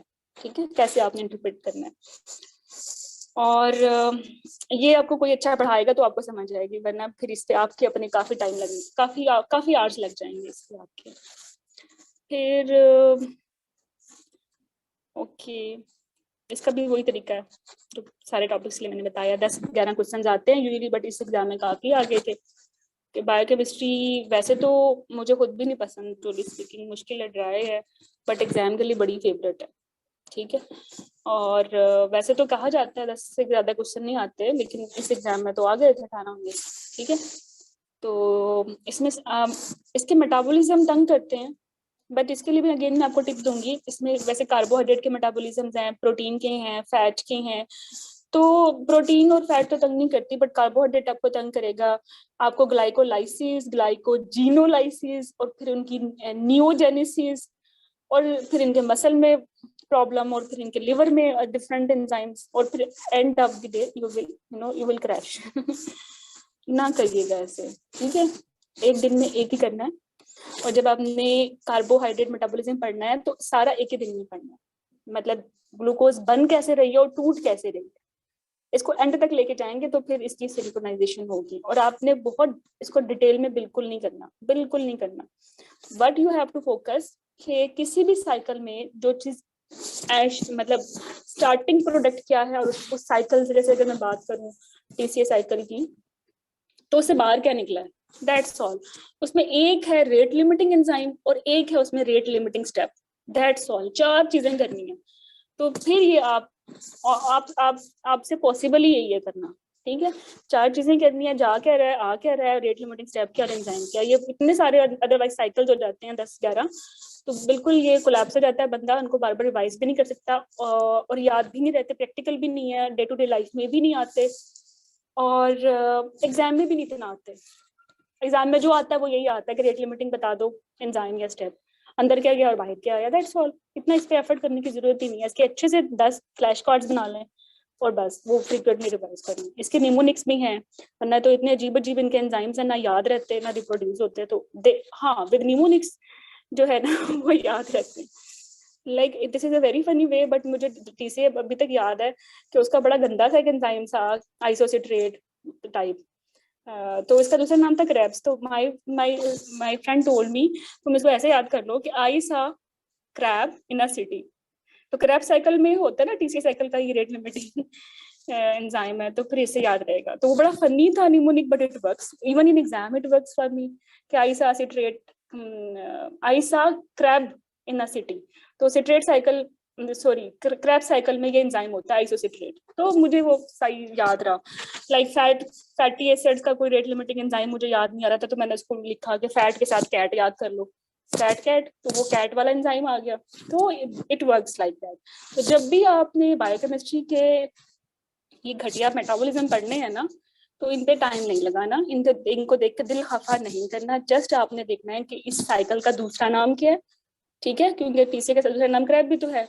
इसका रेट लिमिटिंग एंजाइम क्या है, इसका स्टेप क्या है, ये साइकिल माइटोकॉन्ड्रिया में हो रहा है या साइटोसोल में हो रहा है, और इसका कोई निमोनिक काम करता है, तो ठीक है, दैट्स ऑल, मूव ऑन, ठीक है। बाकी बायोकेमिस्ट्री में कुछ भी नहीं है, बाकी वाइटामिन है, बी टू वो फैट सॉल्युबल या फिर वो water soluble, very easy. But enzyme में जो चीज तुम मिस करते हो वो उसका सोर्स करते हो कि आ कहाँ से रहा है, एनिमल से आ रहा है या प्लांट से आ रहा है। एग्जाम में वो यही पूछते हैं कि ये एंजाइम की डेफिशिएंसी किस लिए है और इसका सोर्स क्या है। तो ये बहुत इंपॉर्टेंट चीजें हैं, we will know keep on talking on these as well.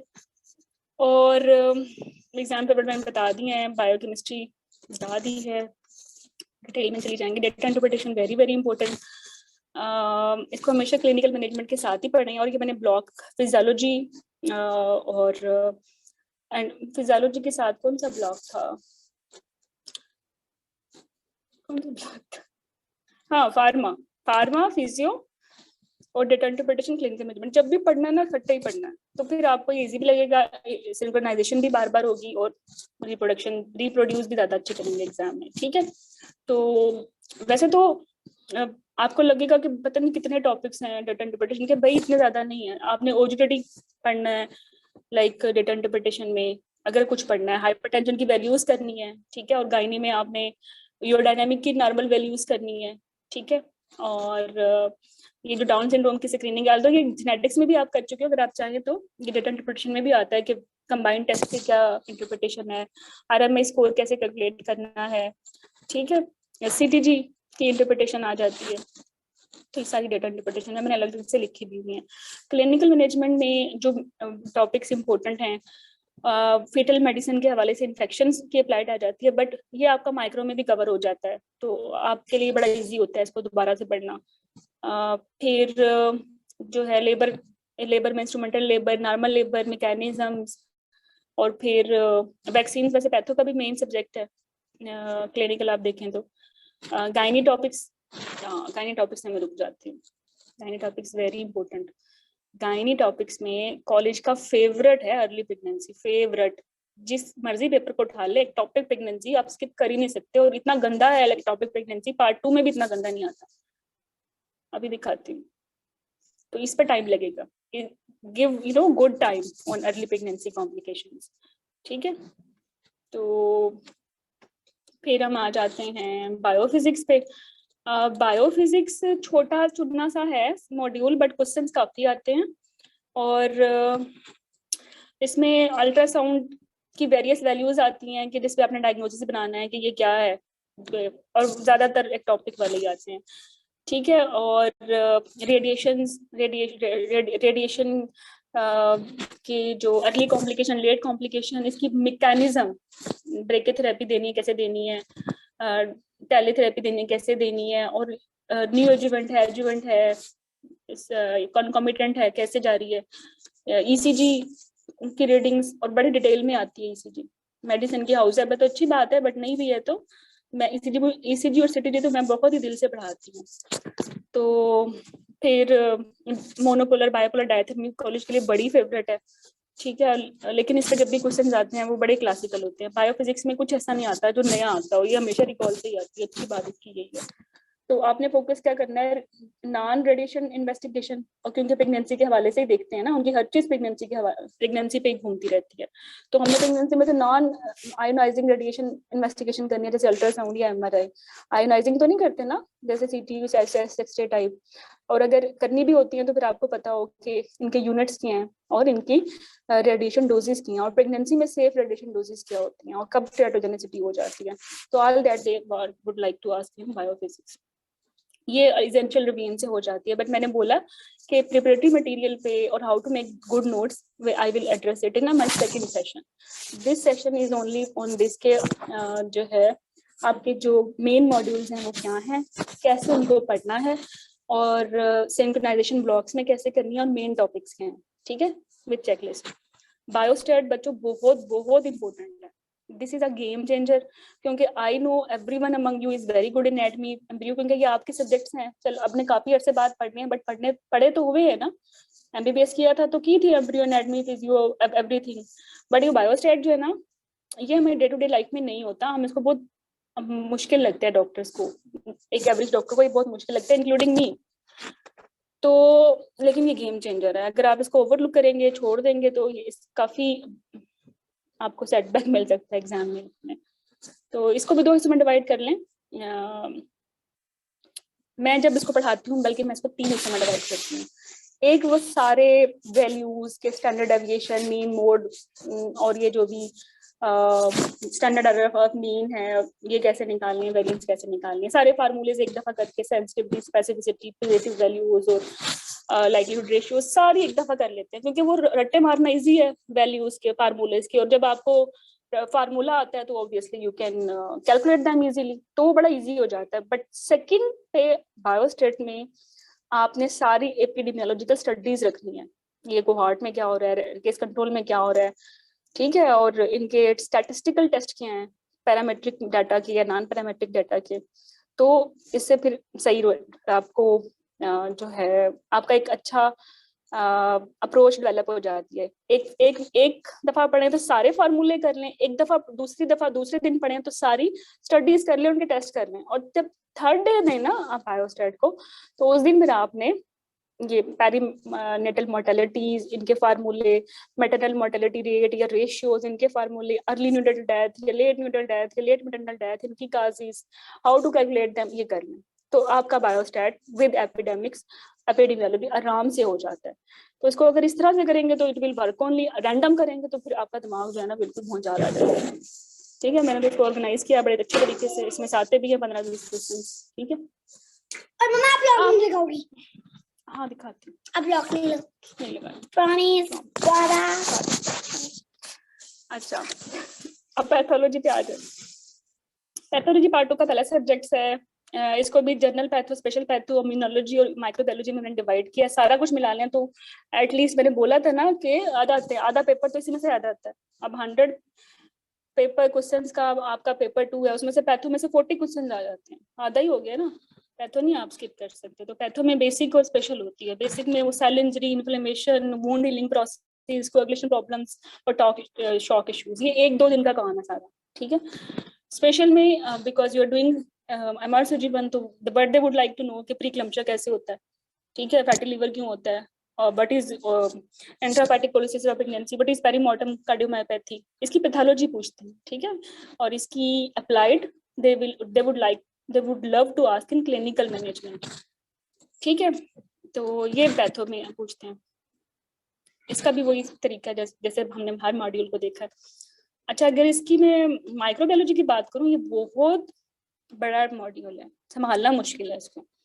तो इसको भी हम डिवाइड कर सकते हैं कि सारे बैक्टीरिया एक दफा कर लें, सारे वायरसेस एक अलग कर लें, सारे पैरासाइट्स अलग करें, सारी माइकोलॉजी अलग कर लें, उनके अप्लाइड साथ साथ करते रहें। तो क्लिनिकल मैनेजमेंट भी आधी से ज्यादा इसी के साथ ऐसे कवर हो सकती है, ठीक है। और सारे इन्फेक्शन अर्ली प्रेगनेंसी के, जैसे टॉर्च सीरीज आ गई, रूबेला, सिफिलिस, हर्पीज, साइटोमेगालोवायरस, ठीक है। टाइम ऑफ डिलीवरी में HIV आ जाएगा, GBS आ जाएगा, और अगेन वेरिसीला आ जाएगा, और इवन हर्पीज भी आएगा। एंड नॉन एसटीडी इन्फेक्शंस में सारे बैक्टीरियल वेजिनोसिस या फंगल इन्फेक्शंस आ जाएंगे, और एसटीडीज में तो फिर बैक्टीरियल में आप जाएंगे तो क्लेमाइडिया, गोनोरिया आ गया, वायरसेस में जाएंगे तो HPV, हर्पीज आ गए, ठीक है। और इसके अलावा बहुत सारे हैं। रैश, अब हर इन्फेक्शन तो रैश नहीं कराता, रैश को अलग कर लें। हर इन्फेक्शन तो जेनिटल अल्सर नहीं कराता, जैसे शैंक्राइड, दूसराई हैं, या सिफिलिस हैं, पेनफुल, पेनलेस करके अलग कर लें, ठीक है। तो इनके अच्छे फ्लैश कार्ड बनाएंगे तो ही माइक्रो होने वाली है, वरना माइक्रो आपको वो इतने सारे ये कीड़े हैं वो बिल्कुल बिखर जाएंगे, संभले नहीं जाएंगे, ठीक है। तो इसी तरह सारे वो इन्फेक्शन जो एनॉमलीज कराते हैं उनको अलग से करें। टॉर्च वाले कराते हैं ना, टॉर्च में भी सारे नहीं कराते, जैसे हर्पीज सिम्प्लेक्स नहीं कराता, पार्वो नहीं कराता, तो इनको भी अच्छे से एक्सेप्शन के साथ अच्छे कार्ड बना लें। डिस्चार्ज हर कोई नहीं कराता, अगर कोई कराता है तो वो स्पेसिफिक फीचर के साथ आता है ना, कोई फ्रॉथी है, कोई इचिंग के साथ है, कोई सर्वाइकल लीजन्स के साथ है, उनको अलग कर लें। वायरल इन्फेक्शंस में हमें ले दे के, या ये हर्पीज फैमिली ही इंपॉर्टेंट है ना, तो वो यहाँ पूछना चाहते हैं कि DNA RNA फैमिली कौन सी है, तो उसके साथ कर लें। इसी तरह फंगल में यीस्ट लाइक इन्फेक्शन में कैंडिडा और ट्रू यीस्ट में डिफरेंट आ जाते हैं, ठीक है। और what they would like to ask if this is percentage and pictures. जब भी माइक्रो करें विद पिक्चर करने हैं, क्योंकि पिक्चर अभी भी एग्जाम में गोनोरिया की पिक्चर आई हुई थी, ट्राइकोमोनास की पिक्चर आई हुई थी, यू हैव टू आइडेंटिफाई कि ये क्या है, ठीक है। वैसे इसमें एक टोटका भी है मेरे पास, उसी पर अगर आपको समझ नहीं भी आती पिक्चर तो फिर भी काम चल जाता है, क्योंकि सिनेरियो साथ लिखा होता है, राइट। चलें, तो this is the way you should do microbiology. और माइक्रोबायोलॉजी के लिए कोई स्टैंडर्ड बुक नहीं है, इवन एसेंशियल रिवीजन भी नहीं करनी। ये आपके साथ कोई अच्छा स्टडी पैटर्न मिल जाए तो वही कराएगा, बिकॉज मैक्सिमम जो इन्फेक्शंस हैं इनकी गाइडलाइन रिवाइज हो चुकी हैं, एसेंशियल में नहीं है। और अगर आप इसको डायरेक्टली कॉलेज से डाउनलोड करेंगे तो वो इतनी वास्ट और एक्सटेंसिव है, लाइक HIV 200 पेज की है, how you can do this, ठीक है। तो only those that person can help you, जो इस एग्जाम को या तो टीच कर रहा है, या काफी अर्से से टीच कर रहा है, या उसको रिकॉल्स पे ग्रिप है, या अपने टॉपिक पे ग्रिप है, ठीक है। अदरवाइज ये जो माइक्रोबायोलॉजी है ना, अलोन पढ़ने का मकसद ये है कि 3 मंथ्स में लगा दोगे ना, एग्जाम आपसे फिर भी अप्रोच नहीं होने वाला, ठीक है। वैसे ये मैं एक बुरी खबर दे रही हूँ, तो ये ऐसा ही है। चलो, फिर माइक्रोबायोलॉजी, हाँ, इम्यूनिटी इजी सब्जेक्ट है, पता नहीं लोग क्यों मुश्किल समझते हैं। इम्यूनिटी की टाइप्स करनी है, इम्यून सेल्स करने हैं, हमेशा इसी में से क्वेश्चन आते हैं ज्यादातर, या तो हाइपर सेंसिटिविटी की 4-5 टाइप्स हैं उसमें से आ जाते हैं, या ग्राफ्ट रिजेक्शन की टाइप्स हैं उसमें से आ जाते हैं, दैट्स ऑल। इससे आगे नहीं आते, 1-2 कम्प्लीमेंट सिस्टम से आ जाते हैं, ओके।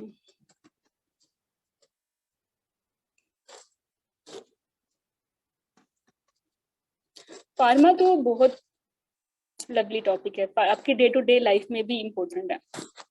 इसको जब भी करेंगे, मैंने आपको बोला फिजियोलॉजी के साथ करना है, ठीक है, but focus on mechanism of action, focus on mechanism of action. Pharma में जितने भी रिकॉल्स हैं 80% वो हर ड्रग के मैकेनिज्म ऑफ एक्शन पे ही आते हैं, ठीक है, या उसके साइड इफेक्ट पे, इसके अलावा कुछ नहीं आता। अच्छी बात भी यही है। और FDA कैटेगरीज जरूर करनी है, कौन सी सेफ है प्रेगनेंसी में, कौन सी नहीं, और लैक्टेशन में कौन सी सेफ है, कौन सी नहीं, इस एग्जाम को प्रिपेयर करने का टाइम डिपेंड करता है कि आपका अपना कैलिबर क्या है, because if you have done FCPS MCPS then you can easily 6 weeks में एग्जाम पास आराम से हो जाएगा, बिकॉज आपका स्टेमिना है पढ़ने का, आपकी अप्रोच अच्छी है. But if you are doing training like IIM के कैंडिडेट हो या MCPS के कैंडिडेट हो, तो ट्रेनिंग के साथ पढ़ना ज़्यादा है, बिकॉज यू आर डूइंग, उसके तो अपने कॉल्स इश्यूज हैं, टाइम ही नहीं मिलता है. तो एटलीस्ट 3 मंथ्स मिनिमम है, मैक्सिमम तो फिर 6 भी हो सकते हैं. और वो बच्चा जो भी बस आउटजब की है, पार्ट 1 के साथ भी स्ट्रगल कर रहा है, मास्टर 1 के साथ भी स्ट्रगल कर रहा है, तो मैं उसे कहूँगी स्ट्रगल ना ही करो भाई, ना दो. ठीक है, चूज वन बैटल वंस. पहले तो मतलब अपना पार्ट 1 निकालो FCPS का, ठीक है. उसके बाद 6 महीने का अच्छी सी एमओशिप करो गाइनी ओब्स में, अगर आउटजब आपने की, देन अपेयर इन मास्टर, क्योंकि क्लिनिकल मैनेजमेंट में आपको बहुत एफर्ट करनी पड़ेगी. Okay, if any question you can people can ask now. नहीं, मैं तो इतना important बात तो मैं रह ही गई. What about recent exam? में क्या आया